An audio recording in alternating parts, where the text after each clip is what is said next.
বন্ধুরা দেখতে পাচ্ছেন হাঁস মুরগিগুলো সব খাওয়া দাওয়া করে সবাই বিশ্রাম নিচ্ছে। দেখছেন আমার এই যে ছোট যে রাজহাঁসের বাচ্চাগুলো ছিল সেগুলো কিন্তু ওদের সাথে সমানভাবে মিশে গিয়েছে। আসসালামু আলাইকুম ওয়া রাহমাতুল্লাহি ওয়া বারাকাতুহু। আল্লাহর পক্ষ থেকে সাদ বাগানের সবাইকে স্বাগতম। বন্ধুরা আবারও ছাদে চলে আসলাম। আসলে যখনই সময় পাই তখনই ছাদে হাঁস মুরগিদের নিয়ে ব্যস্ত সময় পার করার চেষ্টা করি। আর ওদেরকে পর্যবেক্ষণ করা হচ্ছে, যেহেতু ভ্যাকসিন দেওয়া হয়েছে। হ্যাঁ, অন্তত পক্ষে 7 দিন ওদের পর্যবেক্ষণ রাখতে হবে। হ্যাঁ, আগে দেওয়া হয়েছে মুরগিগুলোকে, তারপরে দেওয়া হয়েছে হাঁসগুলোকে। তো অলরেডি মুরগিগুলো 3-4 দিন হয়ে গিয়েছে, আর রাজহাঁসগুলো মাত্র 2 দিন হয়েছে। ওদের পর্যবেক্ষণে রাখা হয়েছে, দেখি ওরা কী অবস্থা থাকে। হ্যাঁ, এদের যদি এই 15 দিনের মধ্যে যদি ওরা অসুস্থ না হয় তাহলে আমরা ধরে নেব যে ওরা ভাইরাসে অ্যাটাক নেয় এবং ওরা খুব সহজেই রিকভারি করে। হ্যাঁ, অন্তত পক্ষে 5 মাস বা 6 মাস যদি অতিরিক্ত ভাইরাস থাকে। হ্যাঁ, যেহেতু আমার শেডে প্রচুর ভাইরাস, শুধু অতিরিক্ত না, মহা অতিরিক্ত বলা যেতে পারে, তো সেই ক্ষেত্রে আমাকে 3 মাস পরে আবার একটা ডোজ দিয়ে দিতে হবে, 3 মাস। হ্যাঁ, আর কারণ হচ্ছে প্রচুর বাচ্চা এনেছিলাম, সব বাচ্চা মারা যাচ্ছে, কোনোভাবে রাখতে পারছি না। তো বুঝতে পারছি যে আমার সেটা এখন ভাইরাস বিদ্যমান। তবে এখন যে ভাইরাসটা সেটা মনে হচ্ছে রানীক্ষেত ভাইরাস। হ্যাঁ, তো এর আগে ছিল বার্ডফ্লু ভাইরাস, এখন আছে রানীক্ষেত ভাইরাস। এই দেখেন আমার সোনালী মুরগিটা, হ্যাঁ, কত সুন্দর কিউট। আসলে মুরগিগুলো যখন ছাদে বিচরণ করে, চারদিকে ঘোরাফেরা করে, তখন খুবই ভালো লাগে। এই দেখেন দেশি মুরগিটা, এটা আমার খুব ভালো একটা মুরগি।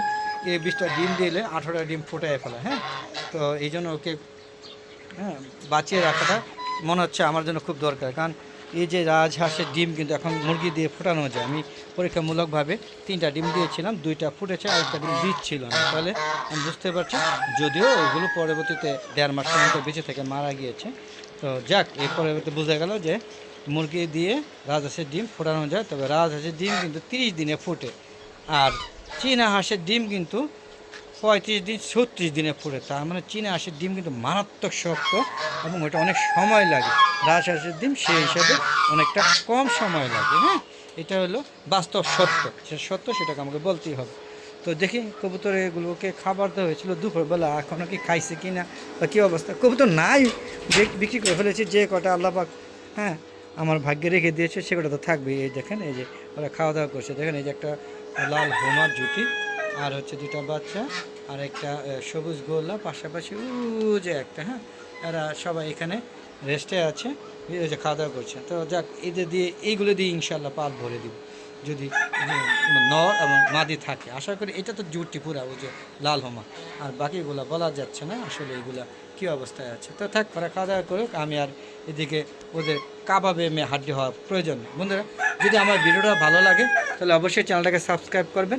হ্যাঁ, সাবস্ক্রাইব করে পাশের বেল আইকনে ক্লিক করে দিবেন। আর বন্ধুরা, এই ইউটিউব চ্যানেলের ভিডিওগুলো বিকাল 4টার পরে আপলোড করে থাকি, সেগুলো দেখা আমন্ত্রণ জানাচ্ছি।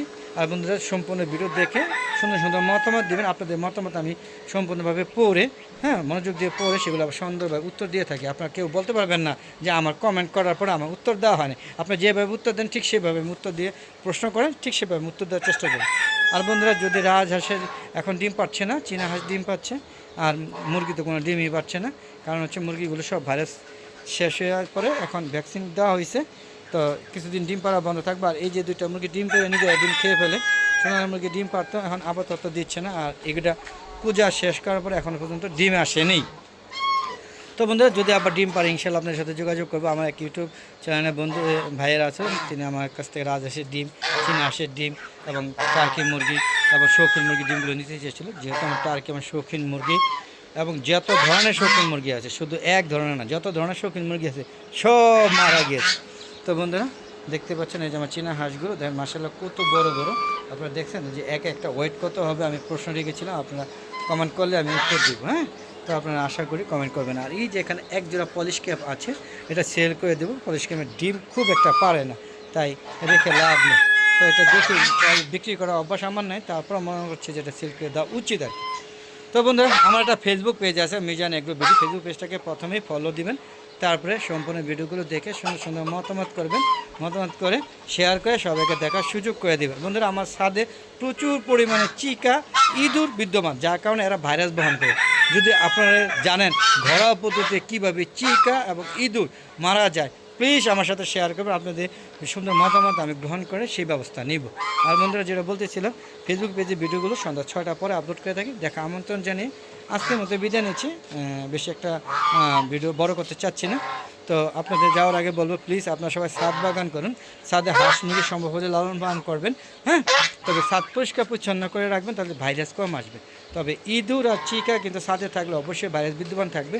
আর ওই লোক বাজ পাখি আর বিভিন্ন ধরনের পাখি, জ্বালালি কবুতর, এগুলো আমার এখানে এত পরিমাণ থাকার কারণে আমার ভাইরাসটা বেশি ক্ষতিগ্রস্ত হচ্ছে। যেহেতু আমি পাখিদের কোনো ক্ষতি করি না, আমি পাখিদের বন্ধু। যেখানে কাকও পর্যন্ত আমার ছাদে আসে, আপনারা বুঝতেই পারছেন যে এই যে এখানে কাক এই যে চলে গেছে, এই যে কাক থেকে শুরু করে একদম সব ধরনের পাখি আমার ছাদে বিদ্যমান, যার কারণে আমার ভাইরাসটা বেশি অ্যাটাক করে। এই দেখে চড়ুই পাখি উড়ে আসছে, এভাবে আসতেই থাকে। তো বন্ধুরা, আজ আমরা চলে যাচ্ছি। যাওয়ার আগে সবার সুস্বাস্থ্য কামনা করে আমরা ভিডিও শেষ করছি। ভালো থাকবেন, সুস্থ থাকবেন, নিরাপদে থাকবেন। আর বেশি বেশি আমার ইউটিউব চ্যানেলের ভিডিওগুলো এবং ফেসবুক পেজের ভিডিওগুলো দেখবেন এবং সুন্দর সুন্দর মতামত দেবেন, শেয়ার করে সবাইকে দেখার সুযোগ করে দেবেন। তো আজ বিদায় নিচ্ছে এখানে, আবার নতুন কোনো পর্ব নিয়ে হাজির হব। ততক্ষণে ভালো দেখো, চ্যানেলের পাশে থাকুন। আসসালামু আলাইকুম ওয়া রাহমাতুল্লাহি ওয়া বারাকাতুহু। বন্ধুরা, বিদায়, খোদা হাফেজ।